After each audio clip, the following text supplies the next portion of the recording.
renal transplant, leukemia, mga Saudi, na namamatay po talaga sa kamay ko. Dumudugo,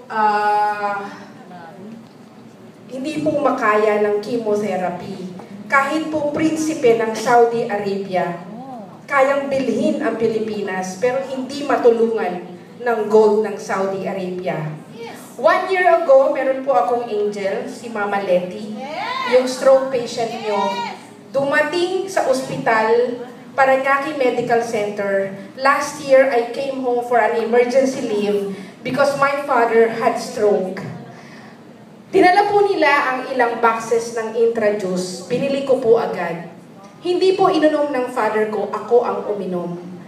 Kasi natakot ang father ko mag-chest pain. After discharge on May 14 last year, he started to drink the juice. After 3 bottles, after 10 days, May 24, he started to swim. Na-ICU po ang tatay ko. When I went home, my sister and I was discussing, baka mamatay na si Papa. Kasi for cabbage, 200,000 ang taning sa amin. He was on dopamine, dobutamine. Ito po ang gamot na hindi tumitibok ang puso. Nakita ko po yun, sabi ko, my father will die soon. So I have to go home. They sent me home. He started to drink the juice with me. After 10 days, nagsuswimming ang daddy ko. I had a picture, I will show you, kung gaano siya ka-healthy after 10 days na discharge. Now, he is going upstairs, 4 floors ng condo. Ang condo nabili ko ay walang elevator. I'm dreaming to get one na hindi na condo, house and lot. He's up and down 4 stairs after 1 year. He's still drinking Intra. Ang ginawa ko sa Intra, express po ang binili ko, nagsisisi ako, you buy instant. You buy instant. Kasi after 1 month na dinala ko yun sa Saudi Arabia, ubos yun.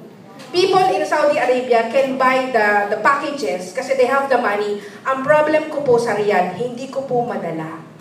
Bawal po iyon. Ang distribution ay hinaharang ng prinsipe ni Prince, he is a prince. He owns the GNC in Saudi Arabia. So kung may produktong Forever Living at E-Royal, hinaharang nila yan kasama ang Intra. I was planning to bring it there to give to my patients kasi I know they will be cured. Miracle is happening in Intra every day. Umiiyak po ako dito nung umattend ako twice because I met the colon cancer, I met the thyroid cancer, and I met the lung cancer. Every time maririnig ko ang storya ng bingi at bulag ni Angelo Manzano, umiiyak po ako because I see people dying in Saudi Arabia. Kahit dito, si Sino Cabalya na nakadialysis.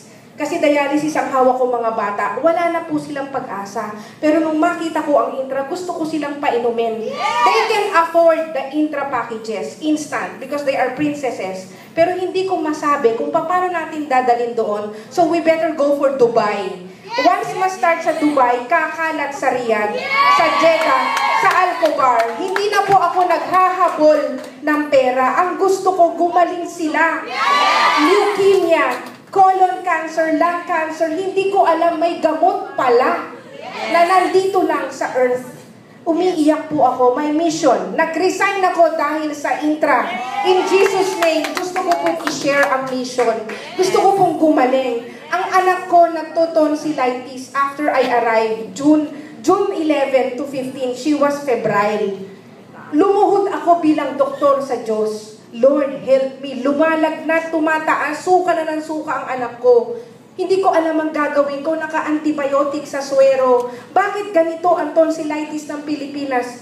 Lumuhod ako, ang Intra-Juice na nasa bahay ko naubos na. Linggo, walang office. Naghanap ako, tumakbong asawa ko sa Cavite. Napainom ko siya 9 p.m. Tumigil ang lagnat. Every 4 hours ang fever ng tonsillitis.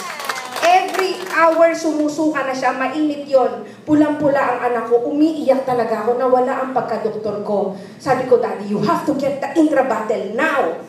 So tinakbo niya yon, pinainom ko 9 o'clock. Ang sipon, hindi ko alam kung anong virus yung nandoon. Pero ang sipon niya dire-diretso. After 4 hours ng 200 ml, nainom niya yon, pinainom ko dahan-dahan kasi susuka. naka-document po sa akin yun. May picture ako ng tonsillitis niya. Nagnanana ang tonsillitis niya. Mag-ingat po tayo sa tonsillitis dito kasi convulsion ang kasunod. Hirap na hirap ako sa anak ko. Tubig, sponging. Tapos after 4 hours, 9 o'clock uminom, 200 ml. After 4 hours, nawala ang sipon. Dry agad. Ang sipon niya parang gripo. Na-experience ko po yun. Walang lagnat. After 1 a.m., lumitaw ang lagnat, mababa na lang. Kasi nagpo-40 na eh. After 200 ml ulit, wala na siyang lagnat. Ever since, hindi na siya nilagnat. Hindi po ako nagbibiro. Anak ko na yun eh. Anak ko na yun. Umiiyak na ako. Lord, tulungan mo ako. Buhayin mo anak ko. Anong message mo sa akin? Bakit mo pinaranas sa akin to? Kailangan mo nang mag-full time sa intra. Hindi po ako nagbibiro. Salamat po sa mga nag-share kay Mami Letty. Sila po ang nagpakilala sa akin ng intra. Forever, it will be my mission as a doctor. To God be the glory. Salamat po.